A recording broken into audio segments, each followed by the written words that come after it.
بسم اللہ الرحمن الرحیم ناظرین، آج پنجاب حکومت کے جو انٹرسٹ فری لون کی کا جو تھیم ہے اس پر بات کرنی ہے کہ یہ کتنے انٹرسٹ فری لون کے جو منصوبے ہیں وہ چلائے گئے اور اس سے کسان اور زراعت پر جو ہے وہ کتنا فرق پڑا۔ 10 اہم جو منصوبے ہیں وہ میں نے نکالے ہیں کہ اس حکومت کو آئے تقریباً 1 سال 8 ساڑھے 8 ماہ ہو گئے ہیں، اور اس حکومت نے کسانوں کے لیے کیا کیا ہے، کسان آج جو ہے وہ کس حال میں ہے۔ تو سب سے پہلے اگر ابھی تک آپ نے میرے چینل کو سبسکرائب نہیں کیا تو سبسکرائب کر لیں۔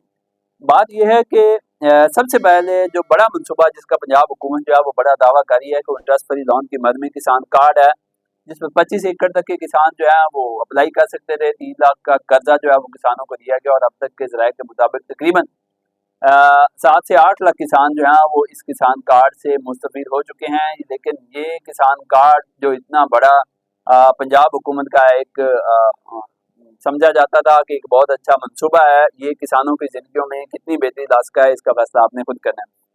دوسرے نمبر پہ آ جاتے ہیں green tractor scheme. Green tractor scheme میں تقریباً 20,000 سے زائد ٹریکٹر جو ہیں وہ کسانوں کو دیے جا چکے ہیں، کچھ کی قرآن اندازی ہو چکی ہے، کچھ فرسٹ فیز والے حوالے ہو چکے ہیں۔ اس سے کتنی بہتری آئی ہے یہ بھی آپ بہتر سمجھتے ہیں۔ تیسرے نمبر پر جو ہے وہ لیزر لینڈ لیولر کا منصوبہ جو ہے وہ حکومت کی جانب سے کسانوں کو دیا گیا، سبسڈی پر دیا گیا۔ اس کے علاوہ سپر سیڈر 5,000 سے زائد سپر سیڈر جو ہے وہ کسانوں کے حوالے کیے جا چکے ہیں، لیکن آپ دیکھ لیں کہ ابھی تک جو ہے وہ کتنے اس سپر سیڈر کا فائدہ ہوا۔ اس وقت بھی لاہور کا جو ایئر کوالٹی انڈیکس ہے وہ 700 سے اوپر جا رہا ہے۔ 100 سے اوپر ہونا جو ہے وہ صحت کے لیے مضر ہوتا ہے، لیکن 700 سے اوپر جا رہا ہے۔ اور پنجاب حکومت جو ہے یہ سارا سال جب بھی ہم کسی محکمے میں جاتے ہیں تو اکثر ہمیں یہ دیکھنے کو ملتا ہے کہ اسموگ پر یہ میٹنگ ہو رہی ہے، پتہ نہیں کتنی اسموگ پر سالانہ میٹنگز ہوتی ہیں، اربوں روپے کے فنڈز خرچ ہو چکے ہیں، لیکن آج بھی اسموگ آیا ہے۔ تو شاید حکومت جو ہے وہ دعاؤں پر گزارا کر رہی ہے۔ دوا جو ہے وہ 1 سال میں ناکافی رہے ہیں، اور پورا لاہور اور اس کے نواحی جو اضلاع ہیں وہ اس وقت جو ہے وہ اسموگ کی لپیٹ میں ہیں۔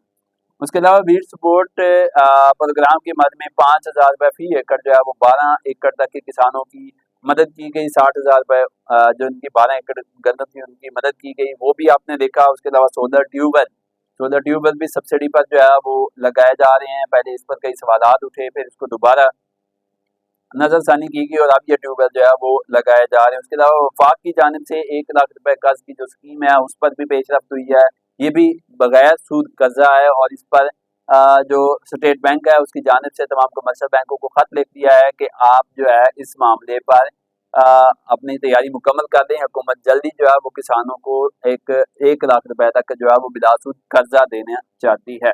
پختہ کھال کا منصوبہ جو ہے وہ بھی پنجاب حکومت کے زیر سایہ جو ہے وہ چلایا جا رہا ہے۔ اور آخر میں ایک بڑا اہم پوائنٹ وہ لائف سٹاک کے حوالے سے، اب ہم فارمنگ سے نکلتے ہیں تو لائف سٹاک بھی ایگریکلچر کا پارٹ ہے۔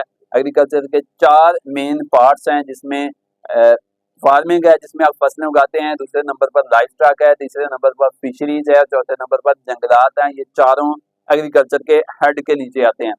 تو لائف سٹاک جو ہے، لائف سٹاک کارڈ پہلے فیز میں کسانوں کو دیے گئے، اب دوسرے فیز میں بھی کسانوں کو لائف سٹاک کارڈ دینے کا سلسلہ شروع کر دیا گیا ہے۔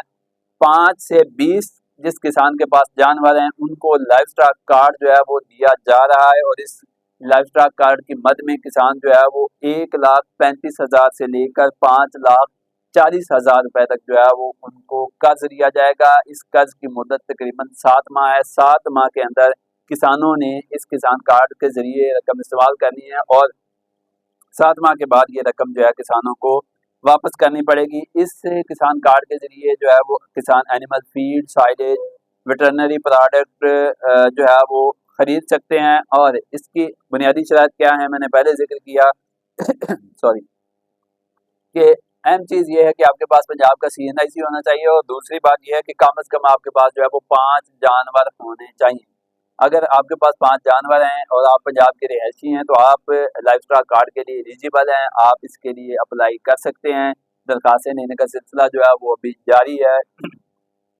جیسے درخواستیں اپروو ہوں گی تو آپ کو لائف سٹاک کارڈ ملے گا، وہ بینک آف پنجاب سے بھی آپ کو جاری ہو سکتا ہے، وہ آپ کو جو آپ کے ویٹرنری کا آفس آپ کی تحصیل میں ہے وہاں سے بھی آپ کو جاری ہوگا، اور آپ کو جو رقم دی جائے گی جتنے جانور آپ مینشن کریں گے، اگر آپ کے پاس 20 جانور ہیں تو آپ کو 5,40,000 روپے